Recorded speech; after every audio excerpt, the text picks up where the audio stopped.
Hello everyone, my name is Ann Lindsay. I am a J. Hilburn personal stylist and a certified image professional, and I'm making this video today to talk to you about pattern and pattern matching and why it's important for you to be confident in your pattern matching. So why wear patterns?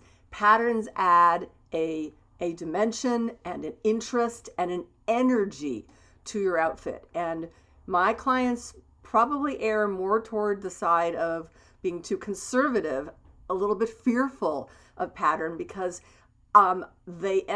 you perhaps end up avoiding them and then looking maybe a little too boring. I want you to be able to incorporate some pattern with confidence so that you are able to energize your outfits a little bit, but know a few simple rules so you can do it appropriately again and have confidence doing it. So let's jump in. Let's start with the very simplest of patterns, a solid. Okay, everybody is good with that, I'm sure.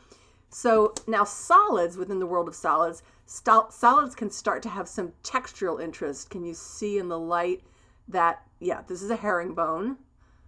So just a little solid shirt textural interest. This is suiting. This is a like bird's eye. Sometimes people call it shark skin, nail's head. Those are individual weaves, yes, but the concept is the same. It's a solid with interest, just a little textural interest. So like those. Now we're moving up the scale, right? So now we get into micro prints. And so here is a micro print. And this one, actually, this one is even looks like it's a teeny tiny houndstooth. And houndstooth can be a big pattern, especially if it's an outerwear, but for the most part, this is a micro print. Now, I have clients who say, oh, how do I match those? If you can't see if you can't see the pattern from 3 feet away, it's a solid, and that's okay. So in other words, just think of it as a solid with interest.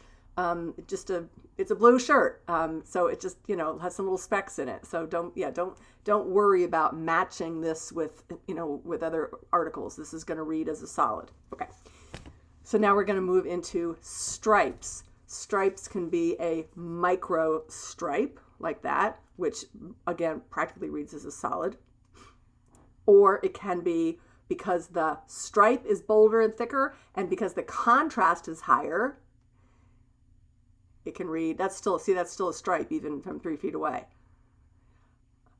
Okay, so stripes. Now, the thing about stripes is men are not wearing striped suits like they used to 30 years ago. So the only time you're going to really see stripes or you have an application of wearing stripes is in your shirts. You're not wearing striped suits and you're not wearing like rep ties like you used to. So these are just shirting options, and you're not going to make a mistake with them. So now we're going to get into checks and plaids. Who knows the difference between a check and a plaid? A check is where the boxes are all the same size. Here are two.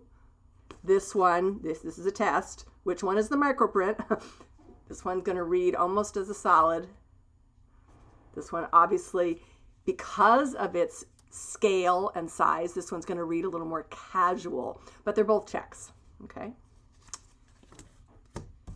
Plaids are where there are boxes within boxes, and there's more colors. There's integration of color and size, and there's just all kinds of more going on. And so this can be like a business casual shirt, that's fine, and it can gravitate all the way toward like this submarine madras fabric, which is very casual. So that's kind of fun. Okay. Lastly, we have rounded shapes. And a rounded shape can be a paisley. It can be a print like this. It can be another print like that. It can be a dot.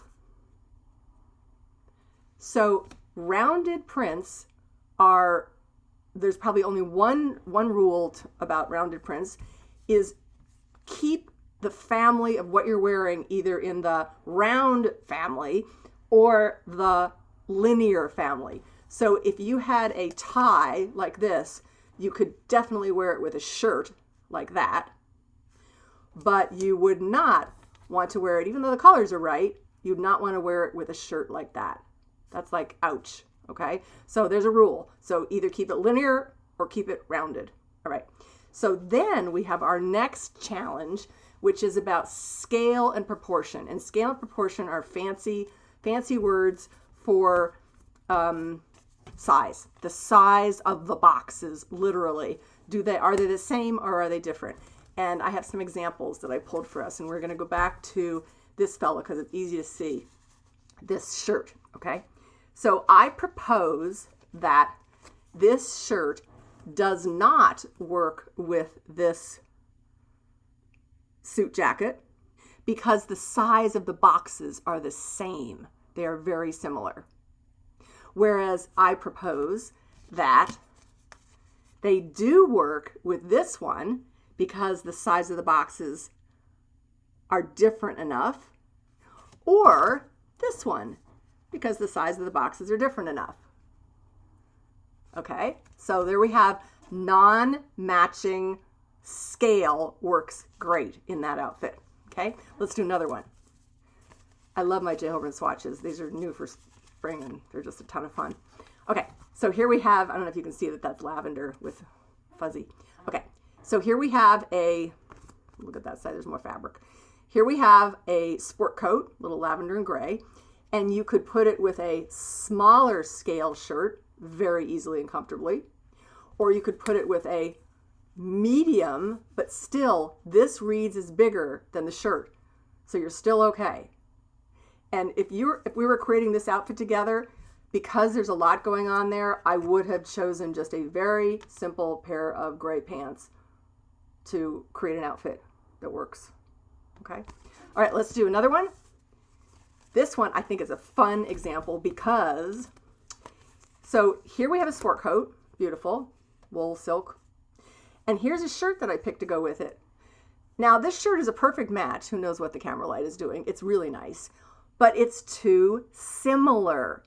Like monochromatic, tonal monochromatic dressing is fun, but in this case, I feel like this whole thing is getting lost in itself. You don't know what to focus on. So I would far rather than this, I would far rather create a little diversity in the pattern with that. And here's another example of why pattern is your friend. See how easy it is now to bring in these pants, these khaki pants? It makes such a great outfit. And the shirt is the glue that's connecting it all. Okay, last but not least. This is a wonderful new fabric. And this is a larger pattern. This is the largest we've seen so far. So with this, I probably am not, let's see if I have a good example. Even though color's not good, but I don't even want to go there. It's just, there's too much going on. So I'm going to rely on my micro prints. My micro prints are going to give me that little sense of energy to balance off this great jacket. I'm going to allow the pattern of the jacket that has the blues and the tans to bring in some pants here. And that makes a great outfit. So I hope you learned something about pattern matching and your 2 rules you want to remember. And don't forget to like the video and reach out if you would like my help in pattern matching in your closet.